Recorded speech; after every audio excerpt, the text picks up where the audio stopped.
नमस्कार दोस्तों, आज की तारीख है 30 अक्टूबर 2024 और हम आपके लिए लाए हैं हिमाचल प्रदेश के ताज़ा समाचार। लेकिन पहले एक सवाल, आप हिमाचल के किस खूबसूरत कोने से ये खबरें सुन रहे हैं? नीचे कमेंट करके जरूर बताएं।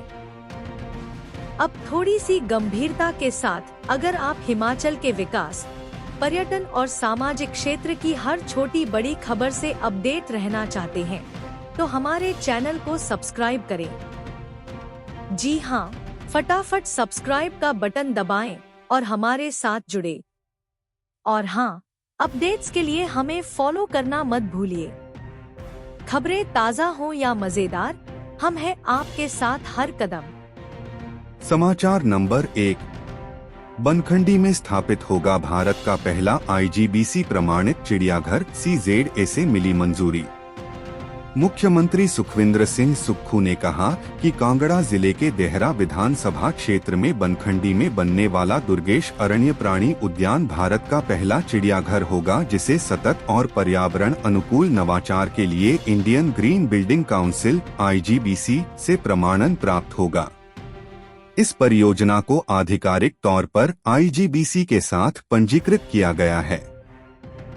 प्राणी उद्यान में पर्यावरणीय मानकों की अनुपालना करते हुए भवन और परिदृश्य प्रमाणन पर विशेष ध्यान दिया जाएगा। उन्होंने कहा कि प्रदेश सरकार पर्यावरण संरक्षण और पारिस्थितिक तंत्र के संतुलन को ध्यान में रखते हुए विकास कर रही है और IGBC प्रमाणन प्रक्रिया प्रदेश सरकार की इस प्रतिबद्धता को प्रदर्शित करता है। यह प्रमाणन पर्यटन और बुनियादी अधोसंरचना के विकास में पर्यावरण संरक्षण को एकीकृत करने की राज्य सरकार की प्राथमिकता को प्रदर्शित करता है। दुर्गेश अरण्य पार्क पर्यटकों के आकर्षण का केंद्र बनने के साथ साथ यह पार्क संरक्षण और नवाचार की बेजोड़ कृति साबित होगा।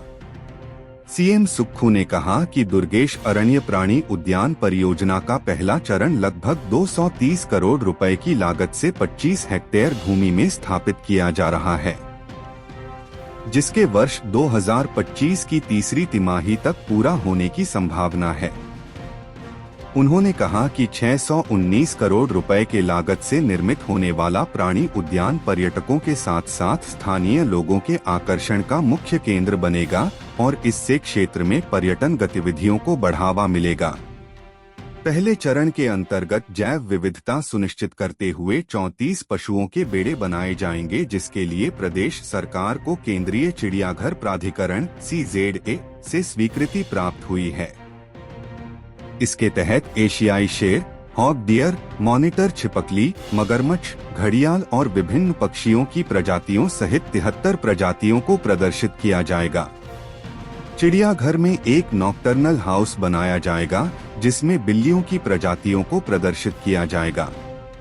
इसके अलावा चिड़ियाघर में एक वेटलैंड एवियरी में स्वदेशी प्रजातियों के पक्षियों को प्रदर्शित किया जाएगा।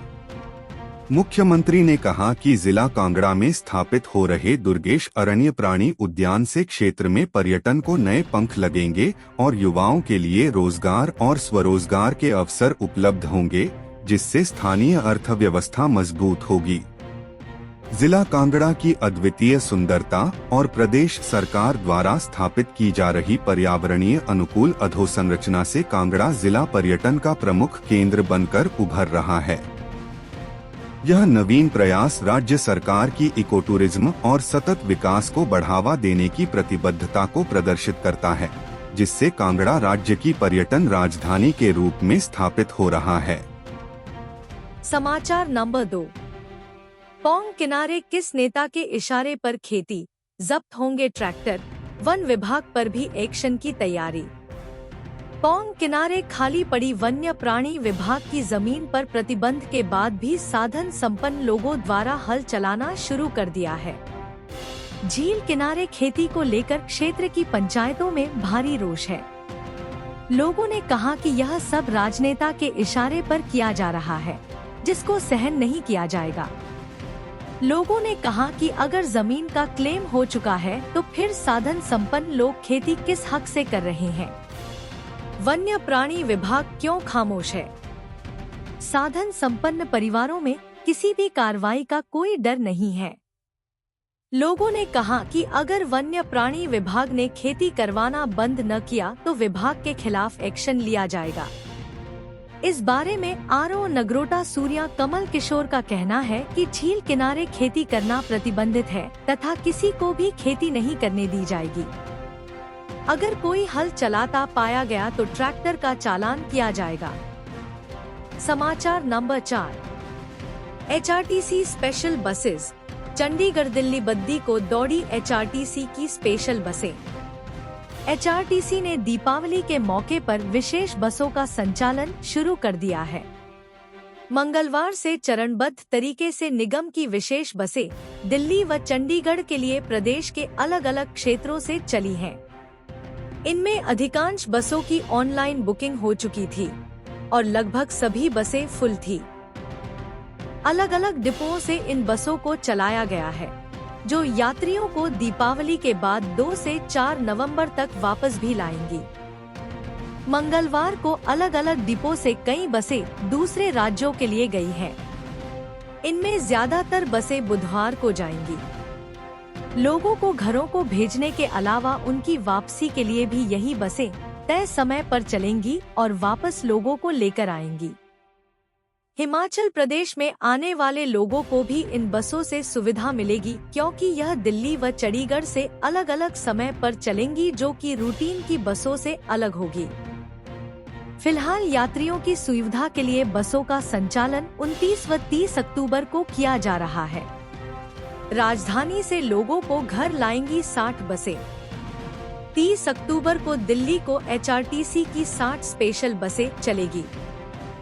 दिल्ली से पालमपुर 7 साधारण बसें, जोगिंद्रनगर के लिए 1, पठानकोट के लिए 1, बैजनाथ के लिए 7, धर्मशाला के लिए 7 साधारण बसें व 1 वोल्वो बस, नगरोटा के लिए 5 साधारण बसें, हमीरपुर के लिए 7 साधारण व 1 वोल्वो बस, देहरा के लिए 5 ऑर्डिनरी बसें, ऊना के लिए 5, नालागढ़ के 2, दिल्ली से कुल्लू के लिए 2 वोल्वो बसें, धर्मपुर के लिए 2, सरकाघाट के लिए 5 स्पेशल ऑर्डिनरी बसों का संचालन किया जाएगा।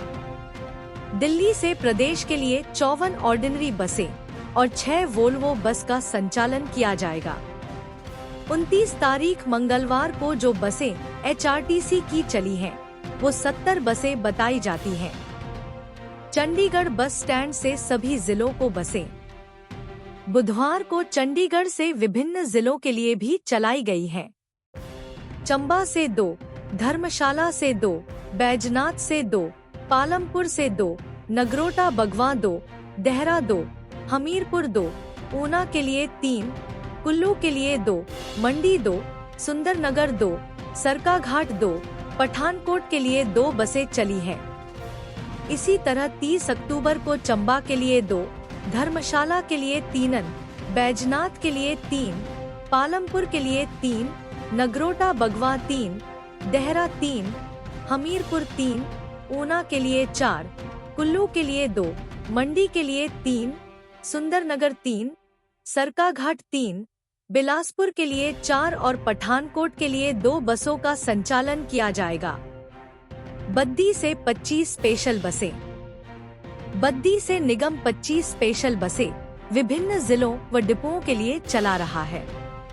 मंगलवार को मंडी के लिए 1, पालमपुर के लिए 1, हमीरपुर के लिए 2, देहरा के लिए 2, बिलासपुर को 2, ऊना को 2 बसें चलेगी।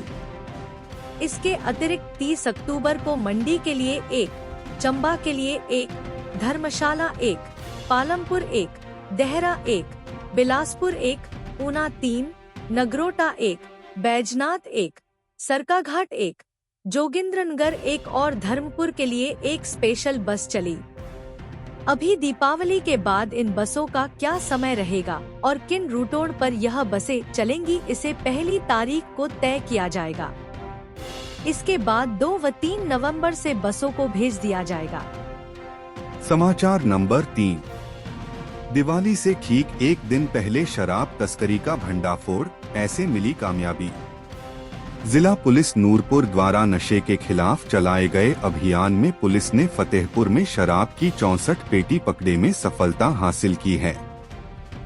जानकारी अनुसार मंगलवार देर रात्रि पुलिस ने मोच में नाकाबंदी कर रखी थी कि इस दौरान एक पिकअप को रोककर तलाशी की गई तो शराब की 64 पेटी बरामद हुई। पुलिस ने अजय कुमार निवासी होशियारपुर के खिलाफ केस दर्ज कर गिरफ्तार कर लिया है तथा पिकअप को कब्जे में लेकर आगामी कार्रवाई शुरू कर दी है। एसपी नूरपुर अशोक रतन ने बताया कि पुलिस ने मोच में होशियारपुर निवासी अजय कुमार से 64 पेटी अवैध शराब पकड़ी है। केस दर्ज करके आरोपी को गिरफ्तार कर आगामी कार्रवाई अमल में लाई जा रही है। जिला पुलिस नूरपुर का अभियान जारी रहेगा। समाचार नंबर 5। धनतेरस 2024 धनतेरस पर हिमाचल में 435 करोड़ से ज्यादा का कारोबार। धनतेरस पर हिमाचल के बाजारों में धन की खूब वर्षा हुई। बताया जा रहा है कि धनतेरस के दिन अकेले 435 करोड़ रुपए से ज्यादा का कारोबार हुआ है।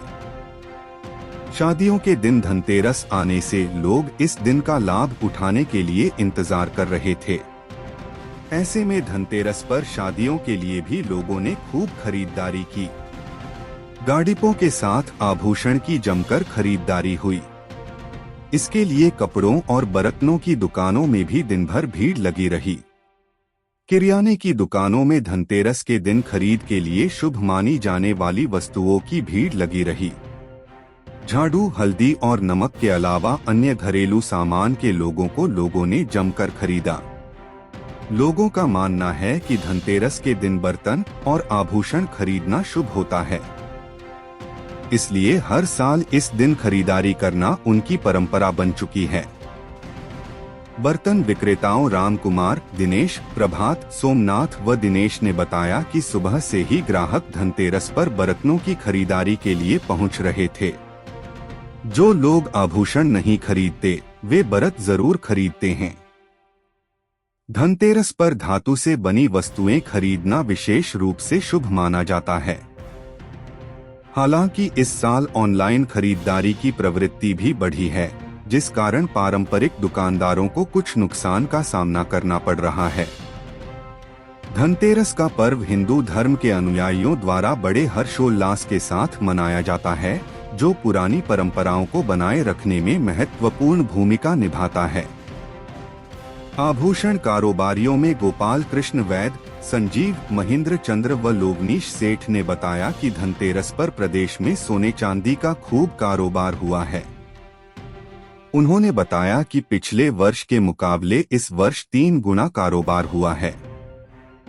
उन्होंने बताया कि आभूषण का कारोबार 200 करोड़ के करीब हुआ है।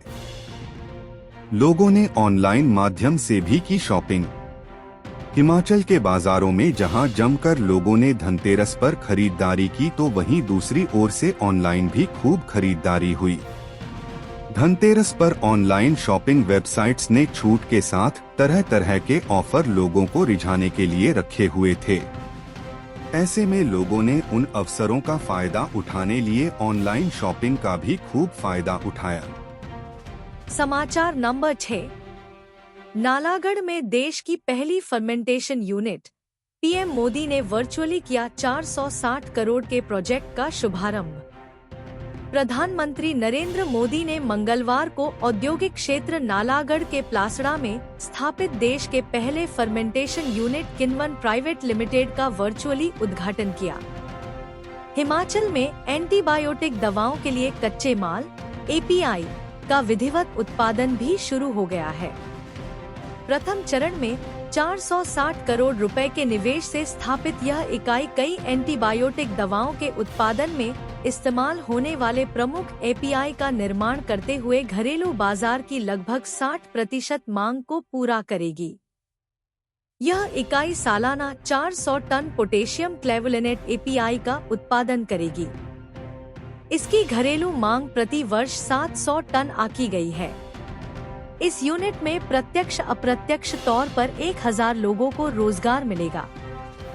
दूसरे चरण में भी किनवन अगले वित्तीय वर्ष में 400 करोड़ का निवेश करेगी। इसके अलावा ऊना में बल्क ड्रग पार्क स्थापित किया जा रहा है। बता दें कि यह देश का पहला फर्मेंटेशन यूनिट होगा जहां क्लावुलेनेट पोटेशियम फर्मेंटेशन किण्वन आधारित एपीआई का उत्पादन किया जाएगा।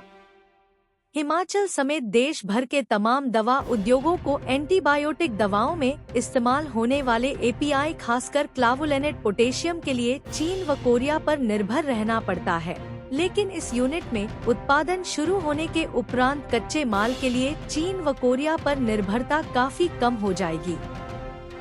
2021 में इस योजना को शुरू किया गया था। 70 एकड़ में फैले इस प्लांट में 250 किलोलीटर के 8 किण्वक होंगे। Harshvardhan Chauhan chief guest.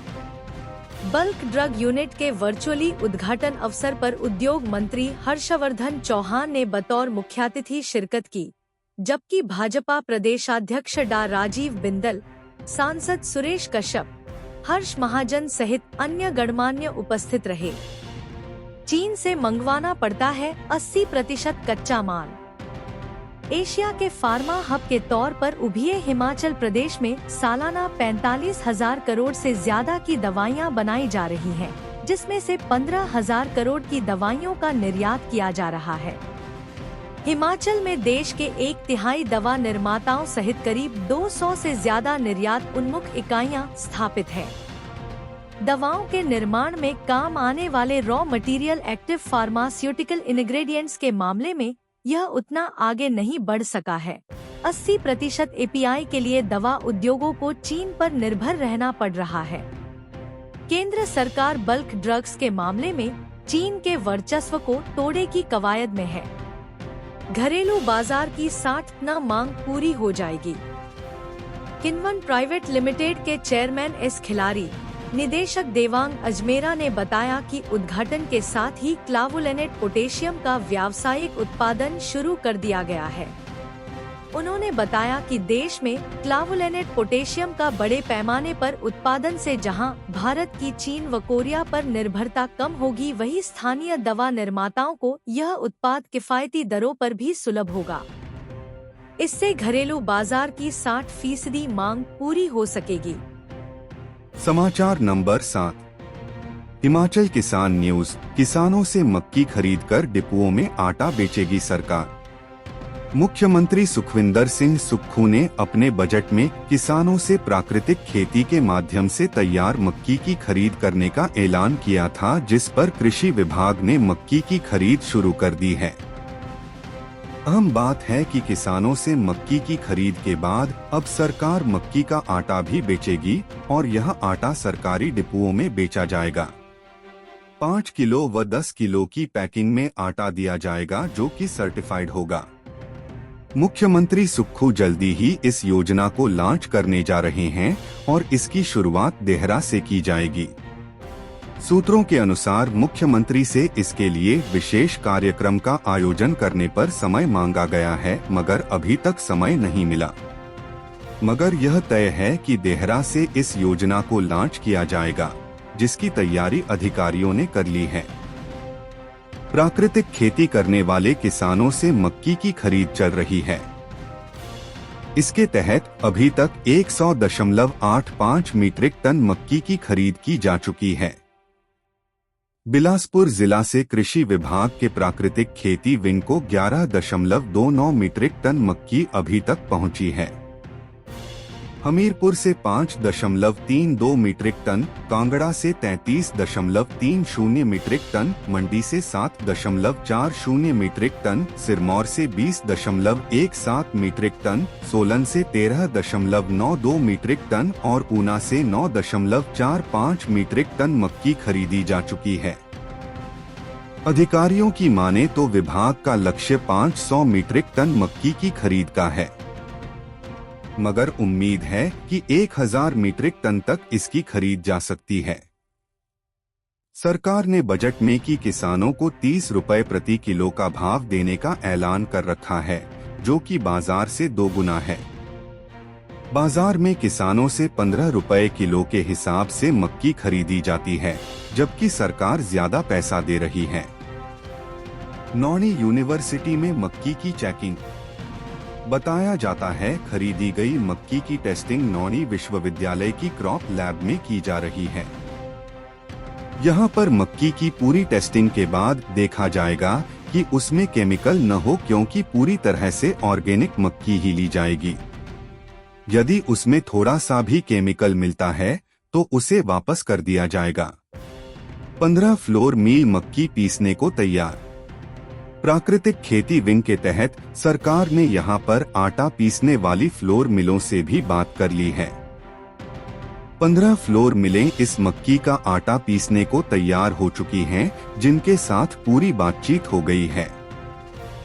वहां से पैकिंग में यह मक्की का आटा सिविल सप्लाई कारपोरेशन के डिपुओं में आएगा और 5 व 10 किलो की पैकिंग में इसे बेचा जाएगा। शहरों में आसानी से मिलेगी आटा। अभी तक मक्की का आटा ग्रामीण क्षेत्रों में ज्यादातर मिलता है। हिमाचल के लोग इसे पसंद करते हैं, मगर शहरों में आसानी से यह नहीं मिल पाता। इस पर मक्की का आटा भी वो मिलता है जो कि केमिकल से तैयार की जाती है। मगर अब सरकार पूरी तरह से ऑर्गेनिक और केमिकल रहित मक्की का आटा उपलब्ध करवाएगी। समाचार नंबर 8। सुंदरनगर में आग से झुलसी महिला, मौत। मृतका के परिजनों ने पति सास ससुर पर जड़ा हत्या का आरोप। सुंदरनगर उपमंडल के चांबी गांव में एक 30 वर्षीय विवाहिता महिला की संदिग्ध परिस्थितियों में आग में बुरी तरह झुलसने से मौत हो गई है। सोमवार रात घायल महिला को नेरचौक मेडिकल कॉलेज जा रहा था, लेकिन रास्ते में उसने दम तोड़ दिया। मृतक चंपा देवी के पिता व अन्य ने ससुराल पक्ष पर बेटी को जलाकर मारने के आरोप लगाए हैं, जिसके बाद महिला के पति, सास और ससुर को गिरफ्तार कर लिया गया है। मंगलवार देर शाम को महिला का पुलिस पहरे में अंतिम संस्कार किया गया। इस दौरान गुस्से से आग बबूला हुए मायका पक्ष के लोगों ने खूब रोष जताते हुए हंगामा भी किया। मायका पक्ष आरोपियों को कड़ी से कड़ी सजा देने को लेकर अड़ा रहा। उधर फोरेंसिक टीम ने भी मौके पर जाकर साक्ष्य जुटाए हैं। महिला ने आग लगाकर आत्महत्या की है या उसे जलाया गया है, इसकी अब पुलिस जांच कर रही है। बता दें कि महिला की शादी लगभग 11 वर्ष पहले चांबी के पवन कुमार से हुई थी। महिला की 9 और 10 साल की बेटियां व 7 साल का बेटा भी है। तीनों बच्चों के सिर से मां की ममता का साया सदा के लिए उठ गया है। मृतका का पति भी मजदूरी करता है। मृतका के पिता रामचंद ने BSL कॉलोनी पुलिस थाना में बेटी के पति और सास ससुर पर उसकी बेटी को मारने के आरोप लगाए हैं। उनकी बेटी को मानसिक व शारीरिक रूप से प्रताड़ित करते थे। कभी घर के काम के लिए तो कभी किसी अन्य कारण से वो हमेशा बेटी को तंग करते थे। DSP भारत भूषण ने बताया कि शिकायत पर मामला दर्ज कर कार्रवाई शुरू कर दी गई है। पति, सास व ससुर को गिरफ्तार कर लिया है। समाचार नंबर 9। हाई कोर्ट ने स्कूलों में शिक्षकों के खाली पदों की मांगी report. Himachal Pradesh high court ने राज्य के सभी सरकारी स्कूलों में खाली पड़े शिक्षकों और गैर शिक्षक कर्मचारियों के पदों का ब्यौरा कोर्ट के समक्ष रखने के आदेश जारी किए हैं। कोर्ट ने शिक्षा सचिव को स्टेटस रिपोर्ट के माध्यम से यह जानकारी कोर्ट के समक्ष रखने के आदेश दिए। कार्यवाहक मुख्य न्यायाधीश तरलोक सिंह चौहान और न्यायाधीश सत्येन वैद्य की खंडपीठ ने चंबा जिला की तहसील चुराह के एक राजकीय वरिष्ठ माध्यमिक पाठशाला में कोई भी शिक्षक न होने के कारण बच्चों को हो रही असुविधा से जुड़ी जनहित याचिका की सुनवाई के पश्चात यह आदेश दिए। कोर्ट को बताया गया था कि स्कूल में मौजूदा समय में 21 छात्रों का दाखिला हुआ है। इनमें 8 छात्र 11वीं और 13 छात्रों ने 12वीं में दाखिला लिया हुआ है। इस स्कूल में न तो प्रधानाचार्य की नियुक्ति की गई है और न ही लेक्चरर की। इस स्कूल में 5 पद लेक्चरर के स्वीकृत हैं, परंतु एक भी पद नहीं भरा गया है। प्रार्थी विपिन कुमार द्वारा दायर जनहित याचिका में सरकार को आदेश जारी कर शिक्षकों के खाली पड़े पदों को भरने की गुहार लगाई है। हाई कोर्ट ने खाली पदों का विवरण मांगा है। सरकारी भूमि और सड़क किनारे किसी भी सूरत न हो अतिक्रमण। हाई कोर्ट के सचिव को आदेश अनधिकृत निर्माण पर भी रखें नजर। हिमाचल प्रदेश हाई कोर्ट ने मुख्य सचिव को यह सुनिश्चित करने को कहा है कि राष्ट्रीय व राज्य राजमार्गों के अलावा जिला सड़कों या अन्य स्थानीय सड़कों पर अथवा उसके किनारों के साथ सरकारी भूमि पर कोई अनधिकृत निर्माण और अतिक्रमण न हो।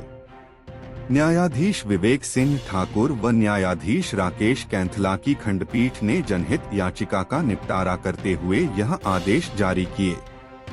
कोर्ट ने कहा कि बेशक विवादित अतिक्रमण हटा दिए गए हैं, फिर भी सभी संबंधित प्राधिकारियों को आदेश दिए जाते हैं कि राष्ट्रीय राजमार्ग 5 पर और उसके आसपास अतिक्रमण, अनधिकृत निर्माण या किसी भी प्रकार की बाधा उत्पन्न न हो। कोर्ट ने राजस्व विभाग, हिमाचल प्रदेश लोक निर्माण विभाग, नगर एवं ग्राम नियोजन विभाग, नगर निगम, नगर परिषद, नगर पंचायत, पंचायत, विशेष क्षेत्र विकास समिति, योजना क्षेत्र और अन्य स्थानीय स्वनिकायों के संबंधित अधिकारियों को यह सुनिश्चित करने के आदेश दिए कि राष्ट्रीय राजमार्ग पर अथवा इनके साथ की सरकारी भूमि पर कोई अनधिकृत निर्माण व अतिक्रमण न हो और इसका पता चलने पर इसकी रिपोर्ट तुरंत उच्च व सक्षम प्राधिकारी या अधिकारी को करें। समाचार नंबर 10। एप्पल बेल्ट में क्रूर हत्याओं को अंजाम दे रहे नेपाली। अपर शिमला में आए दिन नेपाली मजदूर क्रूर हत्याओं को अंजाम दे रहे हैं। ऐसे में लोगों में दहशत का माहौल बना हुआ है। लोगों ने पुलिस प्रशासन से मांग की है कि नेपालियों को जांच पड़ताल की जाए ताकि इस तरह की वारदातों पर अंकुश लग सके। कोटखाई की पराली ग्राम पंचायत के जकराड़ी गांव में हुई महिला की निर्मम हत्या ने हर किसी को झकझोर कर रख दिया है। ऐसा ही मामला 3 या 4 साल पहले जुब्बल के डीम गांव का भी है, जहां पर एक नेपाली ने हैवानियत और क्रूरता की सारी हद ही लांघ दी। इस मामले में नेपाली मूल के एक व्यक्ति ने अपनी पत्नी सहित अपने ही 1 साल के बेटे की दरार से क्रूरता के साथ बेरहमी से हत्या कर दी। यही नहीं, कुछ साल पहले रोहडू में ही एक बुजुर्ग महिला की एक नेपाली ने क्रूर हत्या कर दी और कई तोला सोना लेकर फरार हो गया। समाचार नंबर 11। हिमाचल न्यूज 11 जजों की प्रमोशन के साथ transfer. Himachal Pradesh high court ने अधिसूचना जारी कर 11 जिला न्यायाधीश और अतिरिक्त जिला न्यायाधीशों के पदोन्नति एवं तबादला आदेश जारी किए हैं। जिला न्यायाधीशों में हाई कोर्ट में तैनात रजिस्ट्रार मदन कुमार को जिला एवं सत्र न्यायालय किन्नौर स्थित रामपुर बुशहर में तैनाती दी गई है, जबकि जिला एवं सत्र न्यायाधीश किन्नौर बरिंद्र ठाकुर हाई कोर्ट में रजिस्ट्रार के तौर पर बुलाया है। अतिरिक्त जिला एवं सत्र न्यायाधीश पालमपुर रणजीत सिंह को पदोन्नत कर जिला एवं सत्र न्यायाधीश बनाए जाने के बाद Himachal Pradesh state legal services authority का सदस्य सचिव बनाया है। पामवटा साहिब में तैनात अतिरिक्त जिला एवं सत्र न्यायाधीश प्रकाश चंद राणा को पदोन्नत कर जिला एवं सत्र न्यायाधीश कुल्लू में तैनाती दी गई है। बिलासपुर के मुख्य न्यायिक दंडाधिकारी को अतिरिक्त जिला एवं सत्र न्यायाधीश पदोन्नत कर पालमपुर में तैनाती दी गई है।